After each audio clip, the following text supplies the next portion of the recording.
Oi, meu nome é Ethan, tenho 29 anos. 3 meses atrás, eu era apenas mais um entregador de aplicativo deixando pedidos de comida tarde da noite. Então, às 2 da manhã, parado na soleira de mármore sob a chuva, uma mulher elegante de pijama de seda sussurrou: Fique um minuto, odeio comer sozinha. 1 minuto virou 60 segundos de batimentos cardíacos contados em sua cozinha impecável, que cheirava a limpador de limão e solidão. Ela era casada, 15 anos mais velha, e vivia num mundo que eu jamais poderia pagar para entrar. Mas toda noite, depois disso, quando a luz da varanda dela piscava curto, longo na escuridão, eu sabia que ela estava esperando. Se você está assistindo a isso agora, me diz de onde você é nos comentários, porque eu ainda não sei se o que fizemos foi errado. Eu entregava comida há 3 anos antes de conhecê-la. Madrugadas, ruas vazias, luzes de varanda cortando a escuridão como faróis solitários. Você aprende o ritmo de uma cidade adormecida, o zumbido das geladeiras por paredes finas, o tic-tac dos relógios em casas onde alguém está deitado, acordado. Eu tinha 29 anos, dirigindo uma caminhonete de entrega que vazava óleo em 3 lugares diferentes.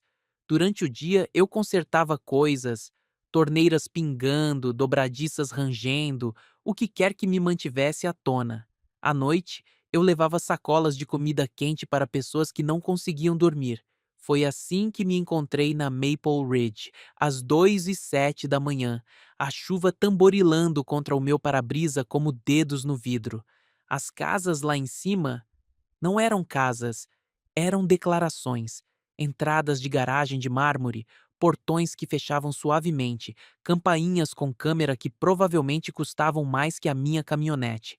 O pedido era simples: macarrão com alho do Chance, endereço 1247 Maple Ridge. Observação do cliente: deixar na porta. Estacionei debaixo de um poste de luz que zumbia como um inseto morrendo. Peguei a sacola, ainda quente, manchas de gordura transpassando o papel. A luz da varanda zumbia acima de uma porta que poderia ter saído de uma capa de revista. Coloquei a sacola no mármore que parecia frio, mesmo através das minhas luvas de trabalho. Virei para ir embora. Espere. A palavra foi tão suave que quase não a ouvi. A porta se abriu uma fresta de talvez uns poucos centímetros. Pude ver parte de um rosto. Pele pálida, cabelo escuro preso, olhos que pareciam não dormir há semanas. Você pode ficar um minuto, ela disse. Odeio comer sozinha. Eu deveria ter dito não. Deveria ter murmurado algo sobre a política da empresa e voltado para a minha caminhonete. Mas havia algo na voz dela, um desespero silencioso que eu reconhecia. O som de alguém se afogando na própria vida perfeita. Só um minuto, eu disse. Ela abriu a porta mais. Entrei, mantendo minha bolsa de entregador no ombro, minhas botas no capacho. O cheiro me atingiu primeiro. Limpador de limão e algo por baixo. Solidão, talvez. Aquela que impregna móveis caros e fica. A cozinha era maior que a minha kitnet inteira. Mármore branco, aço inoxidável que brilhava sob luzes suaves. Ela usava pijama de seda sob um casaco de lã cinza, os pés descalços contra o piso frio. Linda de um jeito que o dinheiro não compra. Do tipo que vem de boa genética e uma vida bem cuidada. Ela esquentou o macarrão no micro-ondas enquanto eu ficava parado como uma estátua. O zumbido da máquina preencheu o silêncio. Na parede, um relógio marcava os segundos com a precisão de um batimento cardíaco. Ela sentou-se ao balcão. Permaneci em pé, com as mãos entrelaçadas atrás das costas. Observamos o ponteiro dos segundos varrer o mostrador do relógio. 60 segundos, ela disse, dando 2 pequenas mordidas. Só isso. Eu assenti. Não perguntei o nome dela. Não disse o meu. Apenas fiquei ali, respirando o cheiro de limão e observando os ombros dela relaxarem pela primeira vez desde que eu entrara. Quando meu celular vibrou, 60 segundos exatos. Dei um passo para trás em direção à porta. Obrigada, ela sussurrou. A porta fechou com um clique suave. A luz da varanda se apagou enquanto eu caminhava para minha caminhonete, as mãos tremendo o suficiente para dificultar a partida do motor. Fiquei ali por talvez 5 minutos, tentando entender o que havia acontecido. Depois, dirigi para casa, para minha kitnet em cima da oficina do Mike, onde os canos chiavam a noite toda e as sirenes da rodovia nunca paravam completamente. Mas eu não conseguia parar de pensar naqueles 60 segundos, no jeito que ela os contava como se fossem preciosos, no jeito que o rosto dela mudava quando não estava mais sozinha. A manhã chegou pesada, 5 horas de sono, depois o som do Mike ligando o compressor de ar lá embaixo. Fiz café com água que tinha gosto de ferrugem e verifiquei meu telefone em busca de bicos de faz-tudo. Foi quando vi o panfleto que havia impresso no mês passado. E. Co. Reparos. Consertos rápidos. Preços justos. Lembrei-me de ter ido a Maple Ridge numa terça-feira à tarde, olhando para uma mansão com portões de ferro. O proprietário queria orçamentos para o trabalho nos armários. Bati 2 vezes, sem resposta, deixei o panfleto na porta. 1247, Maple Ridge, o mesmo endereço. Léo me encontrou perto do pôr do sol, encostado na minha caminhonete no estacionamento do depósito de entregas. Léo Vargas, 30 anos, com porte de jogador de futebol americano. O único cara que eu conhecia que conseguia fazer piadas sobre tudo e ainda assim levar a sério cada palavra que dizia. Você está com uma cara péssima, ele disse, saindo da própria caminhonete. Madrugada? Noite normal? Certo? Ele acendeu um cigarro, me examinou através da fumaça. Você conhece a Isla Park? Aquela blogueira fitness que mora na rua Ridge? Ela tem postado sobre um carro misterioso que aparece às 2 da manhã. Diz que está mantendo a vizinhança segura. Meu estômago gelou. E daí? Então, talvez seja melhor você ficar pela zona leste por um tempo. Gente rica tem tempo demais e câmera demais. Eu assenti como se estivesse ouvindo, mas já estava pensando nas rotas da noite, querendo saber se haveria outro pedido, querendo saber se a luz da varanda estaria acesa. E estava. 1h55 da manhã. Passei devagar, janelas abertas, a chuva ainda tamborilando no teto. A luz brilhava constante e quente, sem piscar, sem sinal, apenas um convite silencioso pairando na escuridão. Eu não parei, apenas anotei e continuei dirigindo. Mas, às 2h03, meu celular vibrou com um novo pedido, mesmo endereço, mesmo macarrão, observação do cliente, deixar na porta. Desta vez, quando bati, ela abriu imediatamente, como se estivesse esperando na janela. 1 minuto, ela disse, ajustando um cronômetro no celular, no balcão. Entrei. Ela estava mais composta desta vez. Cabelo escovado, casaco de lã abotoado corretamente, mas os olhos dela ainda tinham aquele olhar vazio, o tipo que se tem quando você está vivendo a vida de outra pessoa. Notei os retratos de família então. Fotos profissionais em porta-retratos de prata. Ela e um homem de ternos caros, apertando as mãos de políticos, cortando fitas em eventos beneficentes. Ele era bonito de um jeito polido. O tipo de beleza que vinha com tratamentos dentários e personal trainers. E eu reconheci aquela casa agora. Não apenas pelo endereço, mas daquela tarde em que tentei dar um orçamento para os armários. Ela era a cliente que não atendeu a porta. Você deixou um orçamento, ela disse, seguindo meu olhar para uma pilha de papéis no balcão. Mês passado, para os armários da cozinha. Você não atendeu. Eu estava ocupada. Ela sentou-se, desembrulhou o macarrão. Sempre estou ocupada durante o dia. Eu permaneci em pé. Ela continuou comendo. O cronômetro marcava o tempo como uma contagem regressiva para algo que nenhum de nós ainda entendia. Quando chegou a 60 segundos, ela levantou o olhar. Obrigada. A porta fechou. A luz da varanda diminuiu. Dirigi para casa com perguntas que não podia fazer e respostas que não queria saber. Na noite seguinte, eu estava na loja de ferragens Miller, comprando parafusos, quando minha caminhonete decidiu morrer. Simplesmente parou de funcionar no estacionamento, como se finalmente tivesse desistido da vida. Passei 20 minutos debaixo do capô com abraçadeiras de plástico e fita isolante, fazendo reparos que deveriam ser vergonhosos, mas eram só uma terça-feira comum. Léo me encontrou lá por volta das 11 da noite, com graxa nas minhas mãos, ferramentas espalhadas pelo asfalto. Você precisa de uma caminhonete nova, ele disse. Eu preciso de muitas coisas. Você precisa parar de fazer entregas em bairros ricos às 2 da manhã. Olhei para ele. O que isso quer dizer? Quer dizer que eu faço esse trabalho há 5 anos. Eu sei qual é a cara do problema. Ele me ajudou a carregar as ferramentas na caçamba da caminhonete. E eu sei qual é a cara da solidão também. Às vezes, são a mesma coisa.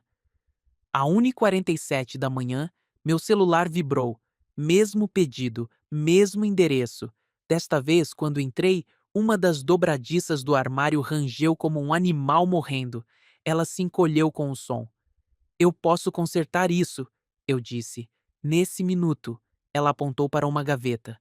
As ferramentas estão aí. Peguei uma chave de fenda, removi o parafuso antigo enquanto o micro-ondas zumbia. O macarrão terminou de esquentar assim que apertei o novo. A dobradiça fechou com um sussurro, em vez de um grito. Melhor, ela disse. Deixei um parafuso sobressalente embrulhado ao lado do fogão. Caso precise. O cronômetro chegou a 60 segundos. Ela me acompanhou até a porta, se movendo diferente agora. Mais leve, como se algo nela também tivesse sido consertado. Mesma hora amanhã? Ela perguntou. Se a luz estiver acesa, ela pensou sobre isso. Luz constante significa seguro. Piscando significa não seguro. Eu assenti. Constante para seguro. A porta fechou, mas desta vez a luz da varanda permaneceu acesa por uns 3 segundos a mais antes de apagar. 2 noites depois, Isla Park postou um vídeo que me gelou o sangue. Léo me mostrou durante nosso intervalo da tarde, segurando o celular tão perto que eu podia ver cada pixel. Imagens da câmera da campainha da rua Ridge, granuladas, em preto e branco, mas claras o suficiente. Um sedã parando em frente a uma mansão às 2 da manhã. A moldura da placa estava semivisível. Quem está visitando as 2 lais? A voz de Isla narrava sobre a filmagem da minha caminhonete. Condomínio fechado, câmeras de segurança por todo lado, mas alguém está fazendo visitas noturnas. Sou a favor de entrega de comida, mas isso parece diferente. Os comentários já estavam se acumulando.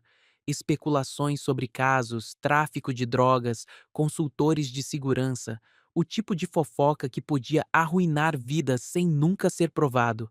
Apaguei a galeria de fotos do meu celular, especialmente a foto que eu tinha tirado da nova moldura da placa da minha caminhonete.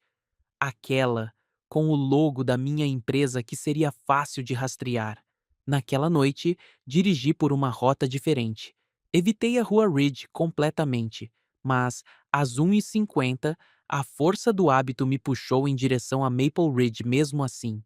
A luz da varanda piscou 2 vezes. Depois, se apagou.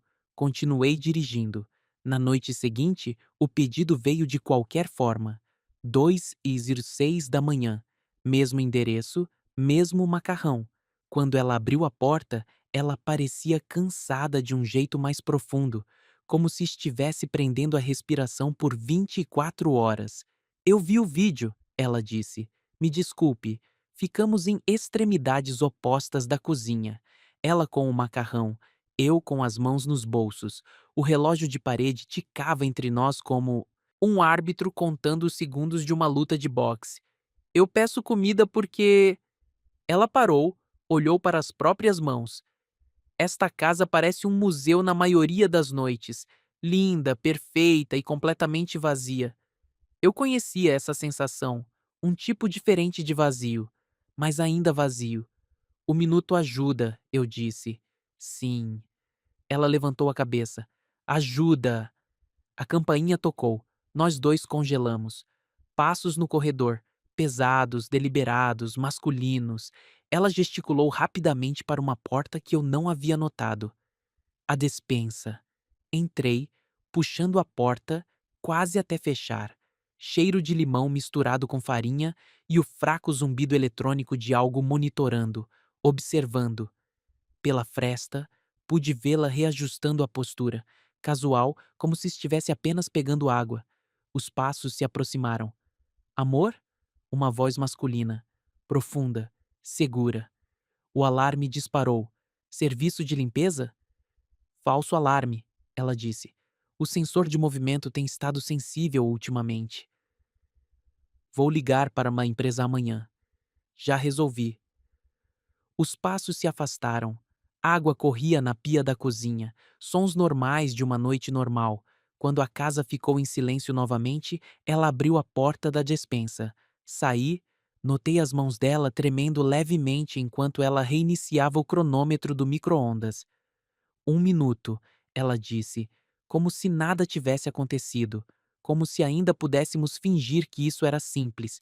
Mas, ao caminhar para a porta, notei algo. A despensa tinha uma pequena câmera no canto. Luz LED verde, depois vermelha, depois apagada. Alguém estava observando. Tinha estado observando. Estaria observando.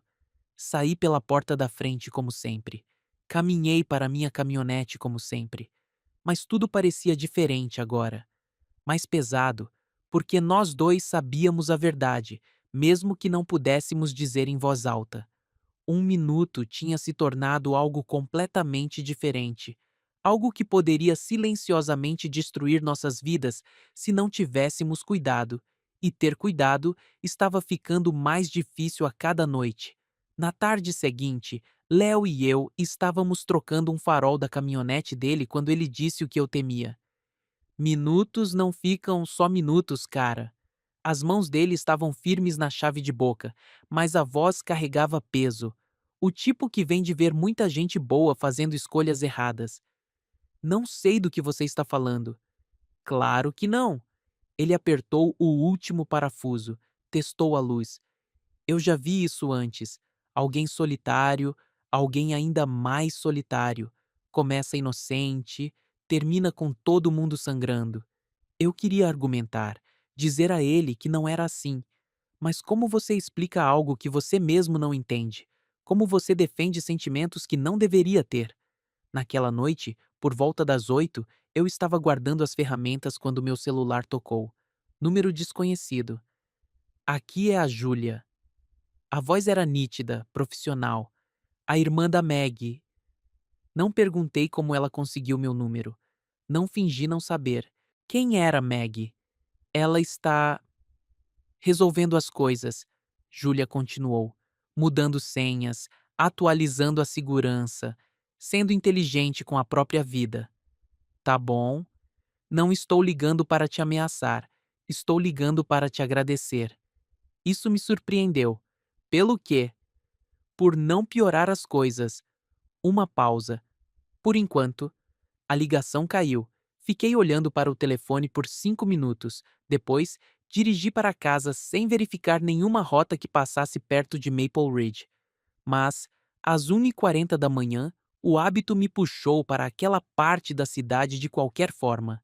Eu disse a mim mesmo que estava apenas terminando as entregas da Zona Leste, pegando a rota mais eficiente. A luz da varanda estava constante, quente, esperando. Meu celular permaneceu em silêncio. Às 2h01, eu ainda estava sentado na minha caminhonete a 2 quadras de distância, motor desligado, vendo a chuva escorrer pelo para-brisa, pensando na ligação da Júlia, no aviso do Léo, numa câmera na despensa com uma luz vermelha. Às 2h15, dirigi para casa. A mesma coisa aconteceu na noite seguinte, e na noite depois dessa.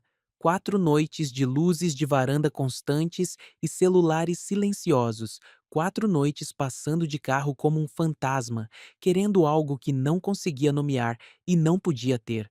Na quarta noite, Isla postou outro vídeo. A rua dorme melhor agora, ela disse, mostrando imagens de estradas vazias às 2 horas da manhã. Às vezes, tudo o que se precisa é um pouco de atenção da comunidade. Assisti 2 vezes, depois deletei o aplicativo. Na quinta noite, peguei um trabalho de reparo de emergência. Um casal de idosos na rua Elm, a luz da varanda deles tinha queimado e eles tinham medo de sair depois de escurecer.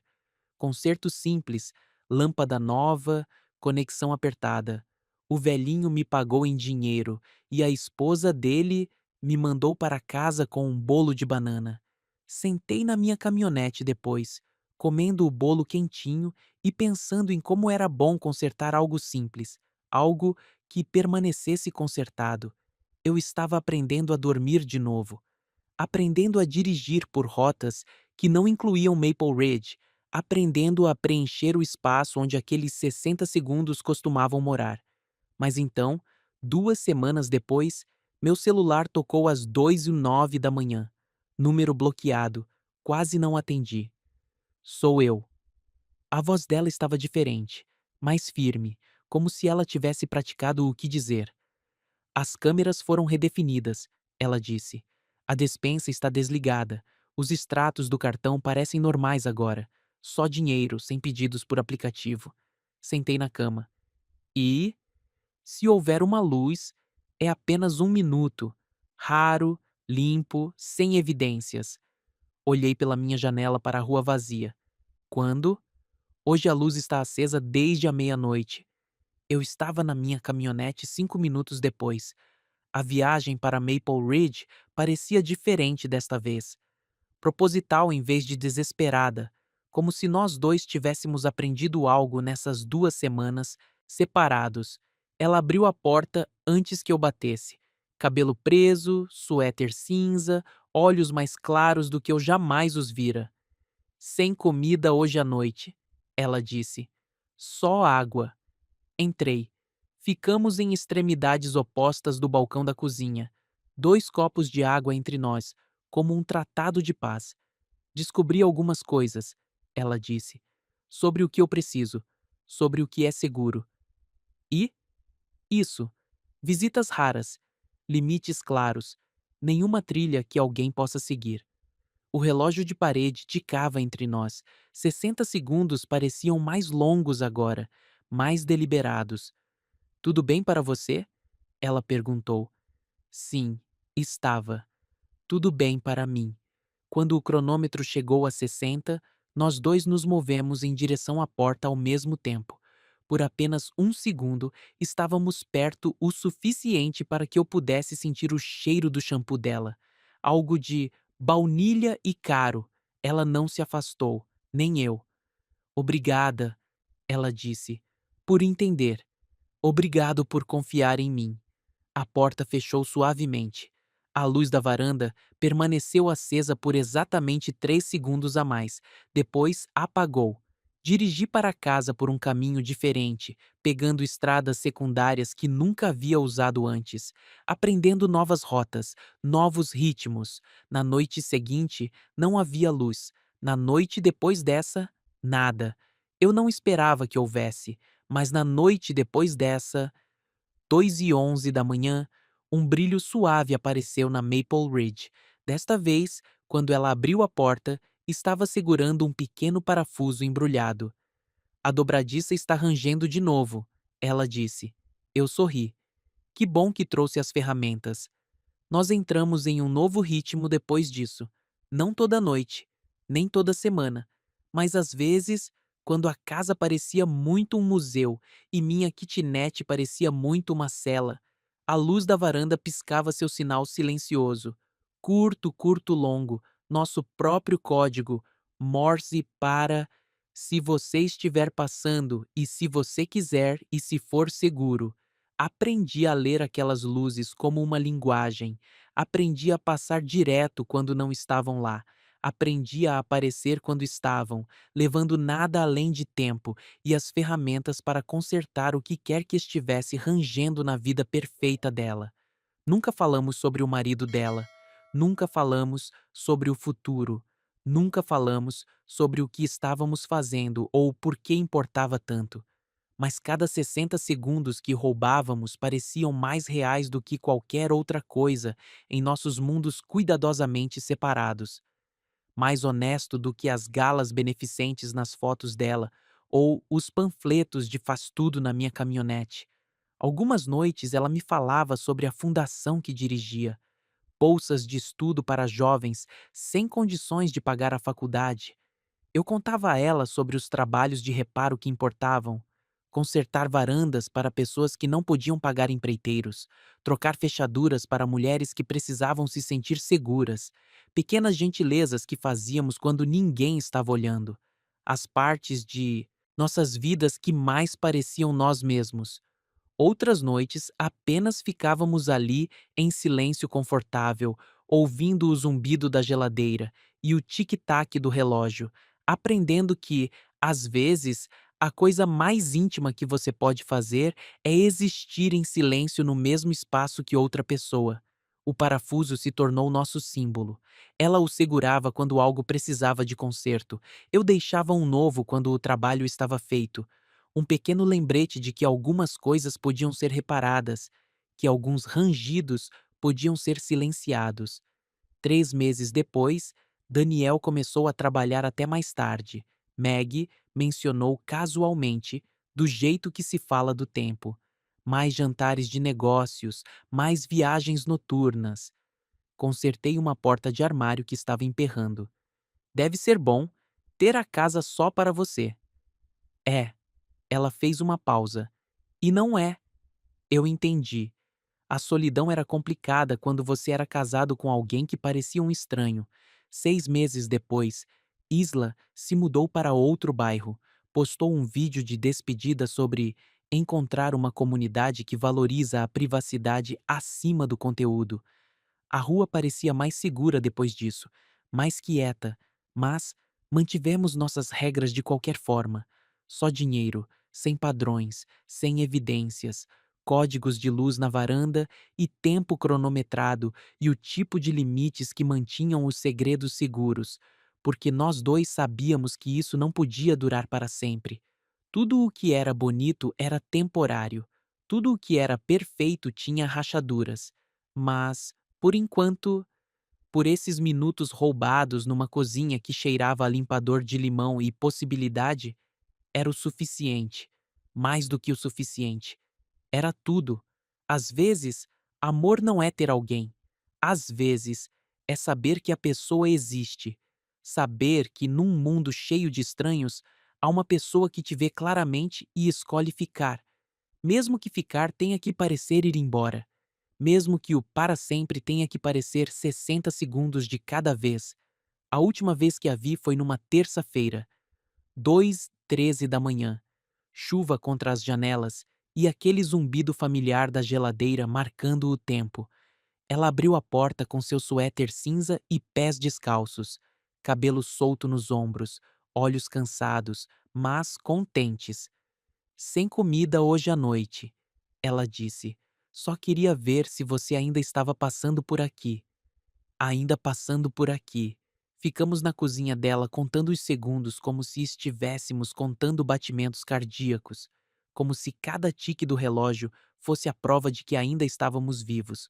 Quando o cronômetro chegou a 60, ela me acompanhou até a porta, mas não a abriu imediatamente.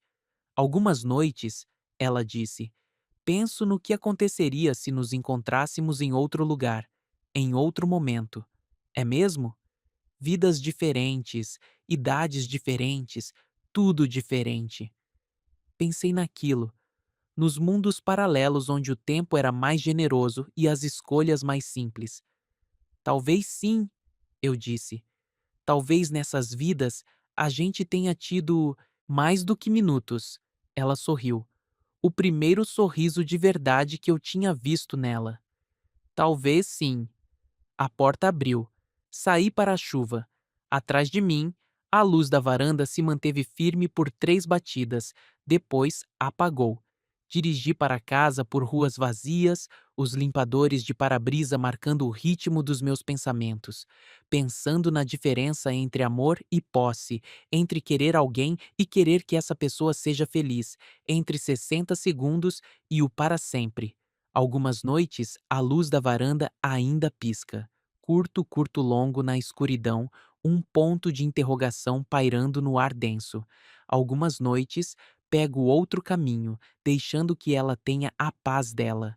Mas algumas noites, quando a chuva tem o som certo e as ruas estão vazias e eu preciso me lembrar de que a beleza existe em lugares impossíveis, me pego em Maple Ridge às 2 da manhã, contando segundos numa cozinha que cheira a casa, porque algumas coisas não precisam de um para sempre para importar.